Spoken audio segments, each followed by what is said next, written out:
السلام علیکم ناظرین، ہمارا آج کا سوال ہے اپنی روزی کو 100 گنا بڑھائے کیسے؟ تو اس کے لیے اسلام میں روزی کے مسئلے کو بہت اہمیت دی گئی ہے۔ اللہ تعالیٰ نے قرآن اور حدیث میں صاف بتایا ہے کہ ہر انسان کی روزی اسی کے ذمے ہے، لیکن اس کے ساتھ انسان کو محنت، عبادت اور دعا کا سہارا لینا چاہیے۔ روزی بڑھانے کا وظیفہ ایک ایسا عمل ہے جو نہ صرف آپ کی کمائی میں برکت لائے گا بلکہ آپ کو اللہ سے اور قریب کر دے گا۔ یہاں پر ہم ایک مکمل وظیفہ اور اس سے جڑی اہم باتیں بتا رہے ہیں۔ اسے ایمان، یقین اور محنت کے ساتھ اپنائیں۔ وظیفہ کرنے سے پہلے کچھ تیاری کرنی پڑتی ہے، جیسے نماز کی پابندی۔ وظیفہ کا پہلا اور سب سے اہم قدم یہ ہے کہ آپ 5 وقت کی نماز کو اپنی زندگی کا حصہ بنائیں۔ اللہ سے قریب ہونے کے لیے نماز سب سے اثردار ذریعہ ہے۔ دل کی صفائی۔ وظیفہ کرتے وقت یہ ضروری ہے کہ آپ کا دل ہر طرح کی نفرت، جلن اور بری سوچ سے پاک ہو۔ دوسروں کے لیے بھلائی سوچے اور حرام چیزوں سے بچے۔ حلال کمائی۔ اپنی روزی کو بڑھانے کا وظیفہ تبھی اثر کرے گا جب آپ کی کمائی حلال ہو۔ حرام کمائی میں کبھی برکت نہیں ہوتی، اس لیے نوکری، بزنس یا کام میں ایمانداری اور سچائی رکھے۔ وظیفے کا کچھ طریقہ ہوتا ہے۔ یہ وظیفہ 3 حصوں میں بٹا ہے: قرآنی عبادت، ذکر اور دعا۔ روزانہ عشاء کی نماز کے بعد سورہ واقعہ قرآن کا 26واں سورہ کی تلاوت کرے۔ یہ سورت بہت ہی اثردار ہے اور روزی میں برکت لانے کے لیے خاص طور پر پڑھا جاتا ہے۔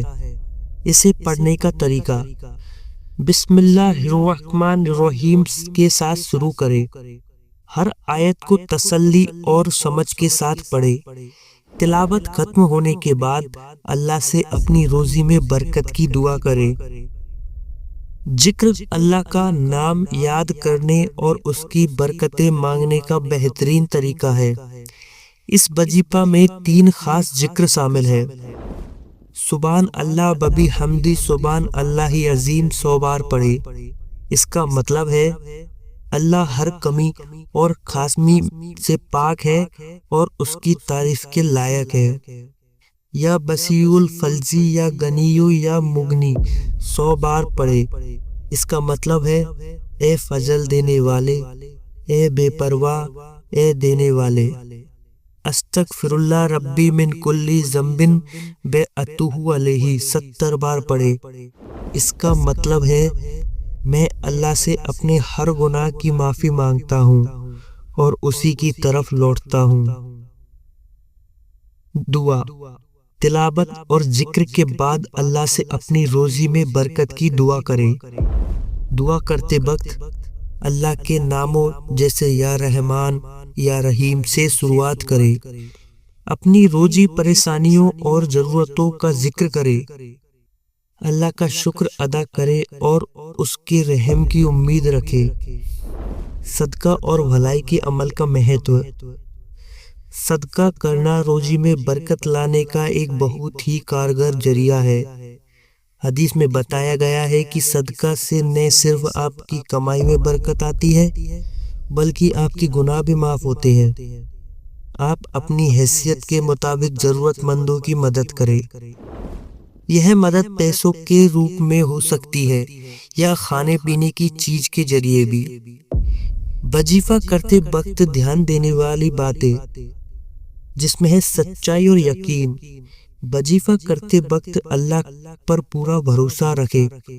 یہ یقین رکھے کہ آپ کی محنت اور دعا کبھی بیکار نہیں جائے گی۔ صبر اور استھرتا۔ وظیفہ کا اثر دیکھنے میں وقت لگ سکتا ہے۔ صبر رکھے اور اپنے عمل کو جاری رکھے۔ نفرت اور جلن سے بچے۔ دوسروں کی ترقی سے جلنے کے بجائے ان کی بھلائی کی دعا کرے۔ اللہ کا طریقہ سب سے بہتر ہے۔ اپنے رشتوں میں سدھار لائے۔ رشتوں میں کھٹاس روزی کی برکت کو ختم کر سکتی ہے۔ اپنے پریوار، دوستوں اور پڑوسیوں کے ساتھ اچھے سمبند بنائے رکھیں۔ روزی بڑھانے کے لیے کچھ ان اسلامی نسخے بھی ہیں، جیسے سورہ رحمان کی تلاوت کریں۔ سورہ رحمان کو پڑھنا بھی آپ کی زندگی میں برکت اور خوشحالی لاتا ہے۔ شکر ادا کرنا سیکھیں۔